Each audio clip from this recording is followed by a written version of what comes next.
Hello, welcome back to another video.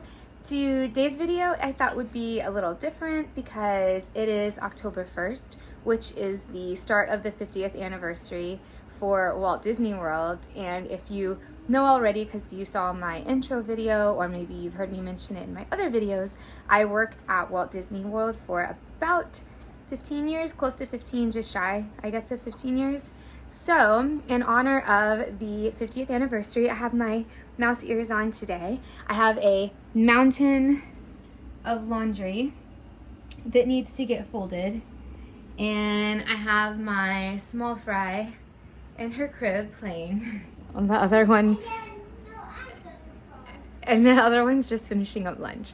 I thought I would take this opportunity today to answer some questions that people have asked me in the past, and a few of the questions that were posted on my Instagram when I asked if anyone had any questions about cast member life, working at Disney, and then just kind of tell you a little bit about myself and my time at Disney and get my laundry folded. If you're new to my channel, I would love it if you would hit the subscribe button. I like to post motherhood, lifestyle, cleaning content, anything that relates to that, and some Disney thrown in here and there. But if any of that type of content interests you, please hit the subscribe button because I would love to have you join my YouTube family. I'm going to try to do this as easily as possible with my two awake, but I've already put it off that my laundry is just piling up higher and higher. So I will go ahead and get started. If you haven't watched my intro video yet, I'll just give you a quick little introduction. My name is Suzanne, and I have three girls. I have a 17-year-old stepdaughter, and then I have a 3.5-year-old and a 10-month-old. Lots of girls in the house. My husband works for UPS, and he and I have known each other since the 7th grade, which is so crazy if you think about it.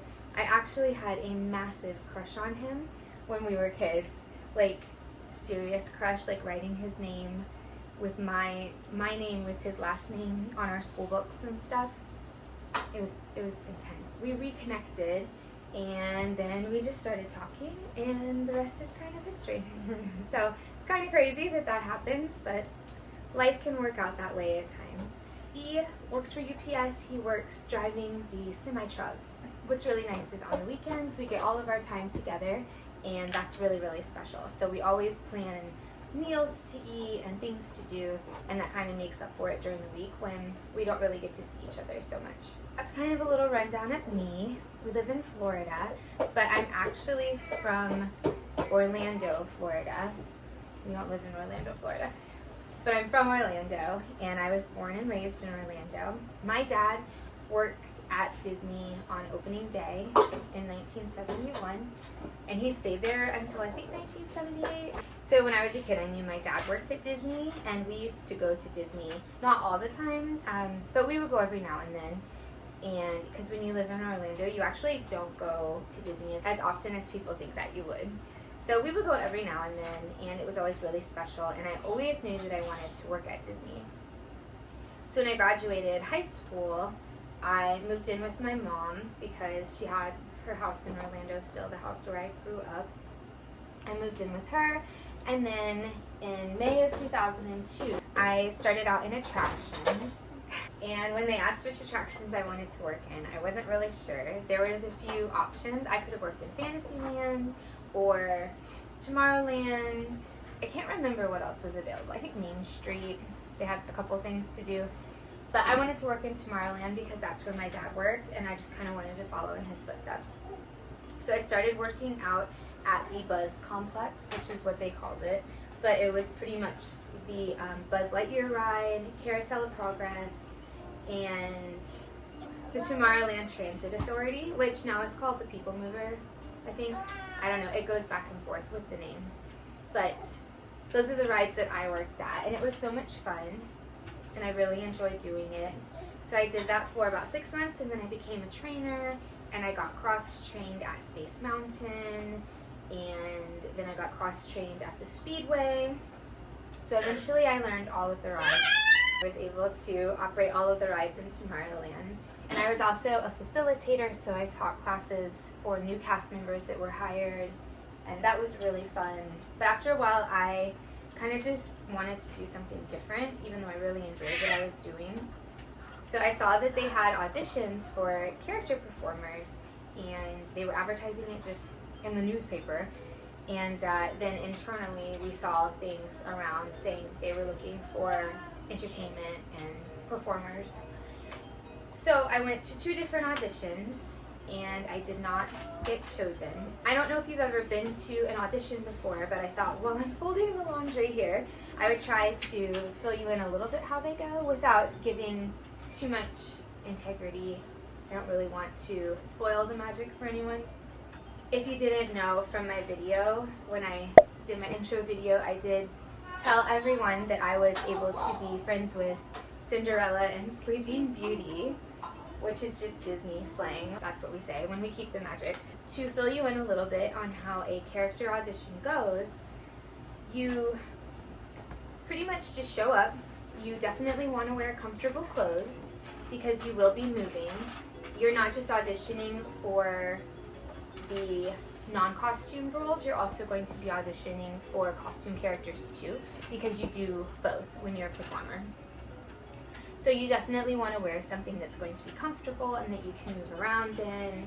I recommend just like some leggings. You don't have to be a fancy dancer or anything like that, but you do have to have a somewhat good range of movement because you're animating and they want to see that you can move and bring the characters to life.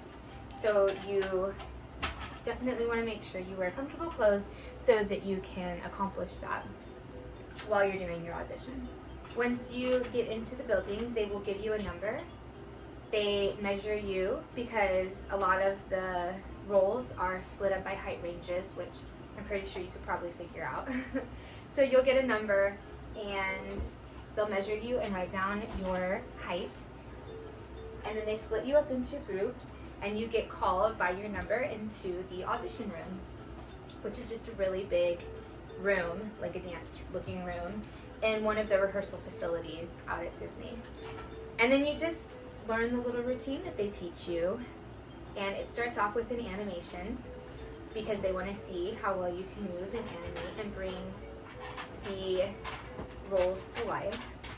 So you'll learn the animation routine and you want to just do it as big as possible. Everything needs to be big because the bigger it is, the easier it is to see and the more expressive it is. Just picture when you go to Disney and you see the entertainment at Disney, you kind of can get an idea of what they look like. Go watch a show and see how the performers move in the show, and that'll sort of give you an idea of what they're looking for when you do an audition.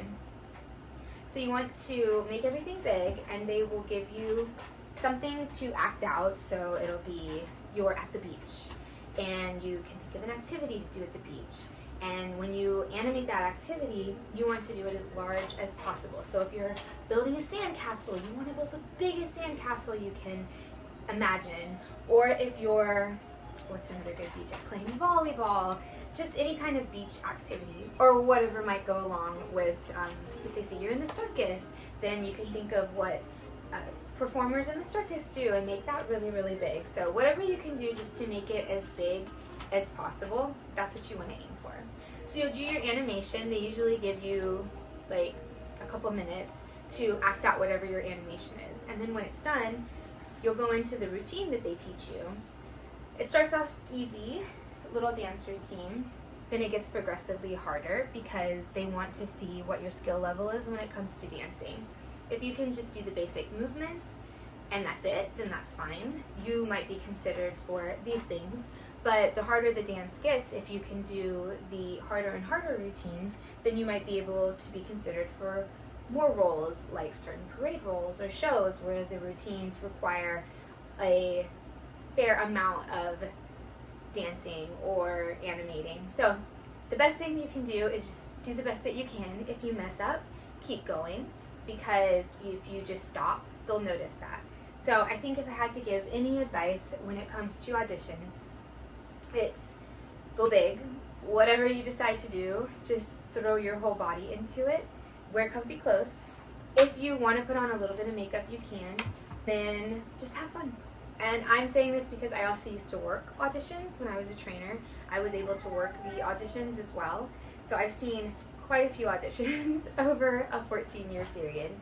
And that's just usually the best advice that I always gave to anybody who asked me. So once you do your routines, then they might call your number and they might keep you for the second round of dancing or third round of dancing, depending on what your skill level is. And then after that, they might ask you to stay. You might get fit into a costume, or you might get a call back, depending on what they're looking at. It just depends on what they're looking for. Now, that's for just a typical movement audition. If you're going to a specific audition for a face character performer, those are a little different because there's just really not a whole lot you can do. Pretty much just show up and you stand there and they look at you and they'll line everybody up, and there's hundreds of people that go to these character auditions. So they'll just line everybody up in front of a big mirror, and the casting directors are going to be sitting right in front of you, which is very intimidating. And then they just look at you, and if you look like one of the roles that they're looking for, then they'll keep you. If you look like someone but they don't need them right now, they might give you a call back. Or they might just say, thank you, we don't need anybody that fits that look right now, but please audition again in the future. And that's it. There's nothing you can do. There's no magic thing that you can do, unfortunately. It really is just what they're looking for, and do you fit that? If I have any advice to give for a face character audition, I would say definitely just put on the most natural makeup you can to highlight your features, but you don't want to do anything too heavy. You don't want to wear makeup of a specific role that you would like to be looked at for, because the casting directors may not see you in that role and you might miss an opportunity. So just go in with natural makeup, and again, just comfortable clothes. If they decide to keep you, it's the same thing as in a movement audition. They will just call everybody's number, and then you'll stay, and then they will assign whatever it is they're going to fit you in. Face character auditions, those are really fun because you get to go do hair and makeup. So they will put everything on you, and you'll have some help from a cosmetologist getting ready, and then they'll just see how you look. But it really is, there's just so much you can do. So if you don't get chosen, don't take it personally, and don't feel that it's something that you personally did. It really just matters if you look like what they're looking for. And if you don't, maybe you will the next time. So don't give up. Like I said, went to 2 auditions and I was never even looked at. And then when I went to my 3rd audition, they actually pulled me aside and fit me. That's how I was able to change my role. So I transferred out of attractions, which was bittersweet because I still really enjoyed doing it. But I was super excited because then I transferred into my new role in entertainment, and that's where I stayed. And then I was an entertainment cast member from 2005 all the way through my last day at Disney. It was so much fun and I loved it. I also became a trainer in entertainment, and I was able to do some shows. I did Fantasmic, and I was in a few of the parades, which is so special. I have to say that working for Disney definitely is one of the most amazing things I've ever done. Even in attractions, learning how to operate the rides and working on roller coasters that are just iconic, like Space Mountain, is such a cool thing. Obviously not every day is going to be a good day. It's still a job, and there's still things that you have to get through each day and things that you deal with because it is a hospitality job, so you're working with the public, and anyone who's worked with the public knows that that can be very, very difficult. So you just kind of make the best of it and you take every day, and if it's a bad day, then you just get through it, but obviously the good days outweigh the bad. So as far as that goes, it was a wonderful job, and I do miss it a lot. And now that the 50th anniversary is going on, it's just especially upsetting for some reason. Can you hug? Oh, thank you, baby. But you're such a cute mini now. So now that the 50th anniversary is going on, it makes me especially sad to not be there anymore. I do wish that I could still be working there so I could be a part of that. But here we are, and I wouldn't trade anything that I have now for anything, obviously. But I am very, very fortunate that I was able to have a job at Walt Disney World. So that's kind of a background of my time at Disney. I got a few questions, so I will go ahead and answer the questions that I received. And then if anybody watching this video has any more questions, you can leave them in the comments below. I'm going to try to keep everything with character integrity in mind, so I won't be getting super specific about things, but I will still try to answer sort of the broad questions. And a lot has changed in the last several years too, so if you're wondering about things that are going on recently, I unfortunately don't really have the answers to those questions because I have not been there in a very long time. So I did go on a trip last year, but I couldn't tell you what's going on with FastPass right now, what the Magic Band deal is. I don't know any of that. So if you ask those questions, I unfortunately will probably not be able to answer those for you. But if it's anything with working at Disney or my time at Disney or my time in entertainment or attractions, I will be happy to answer those as best I can. My laundry is folded. Somebody asked me how to become a character performer, so I will link the website down below. I believe they're hiring again after 2020 and everything that happened. If they are, I will link the Disney Jobs website down below in case you're interested in trying to get a job at the Walt Disney Company or auditioning for a performer if they are hiring performers right now. Like I said, I'm not 100% sure if they are or not, but I will try to find that information out if I can. Somebody asked me why I left Disney. I left because they told me that my time as a performer would be coming to an end. There's really no age limit or set limit to how long you can perform, but they just kind of tell you when it's time. So they did that, and I realized that it was time for me to maybe look for something outside of Disney. So I just kind of exited gracefully after they told me that it would be time for me to finish performing. But I was able to continue performing up until I was 34 years old. I think I was 33 or 34. Somebody asked if I miss working at Disney. I do. I miss it every day.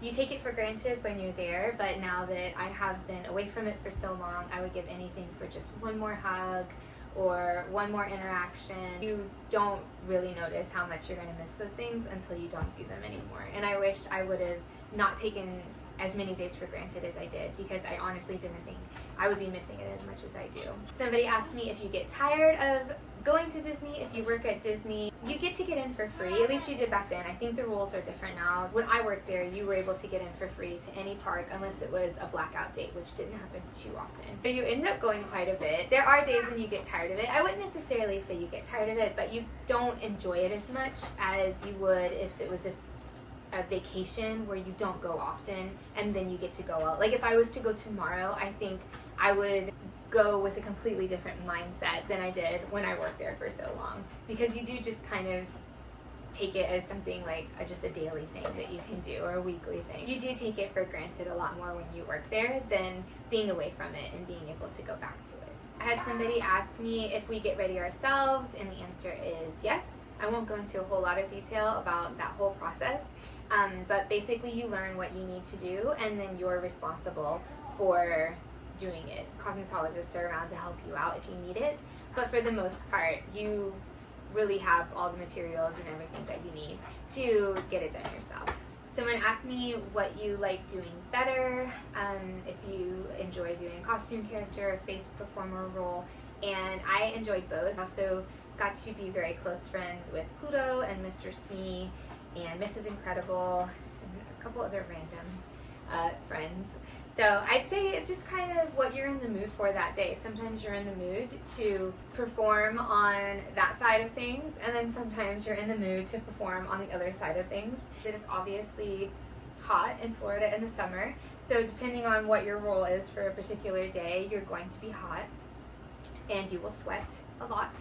But if you go into it with the mindset that that's how the day is going to go and you're still going to have fun and enjoy it because of what it is, then you're still going to have a good day. But yes, it does get hot. You will be hot no matter what role you're in, and you just kind of do it. I hope that this was a fun video for you. I will be happy to do another one of these videos down the road. If you have any more questions, if I get a lot of them where it's something where I can make another video soon, I will definitely do that because I had a lot of fun filming it, and it also helped me get my laundry done, which is a plus on both ends. I'm going to go ahead and wrap it up here for now. I will try to make another one of these in the future. If you all are interested, please give it a thumbs up if you enjoyed it. That way I'll know that you liked it. and we will do another chit chat laundry video coming up soon. Thank you so much to all my subscribers, both new and my returning subscribers. I am so glad that you're here. Thank you for your support for my channel. It means so much to me. I hope that this video was a little bit informative and that it was just entertaining, if nothing else. I do have some more videos coming up soon. I have more cleaning videos, fall themed videos, and just videos related to the seasons and the holidays that will be coming up as well. So stay tuned for those. Thank you so much for watching, and I will see you in my next video.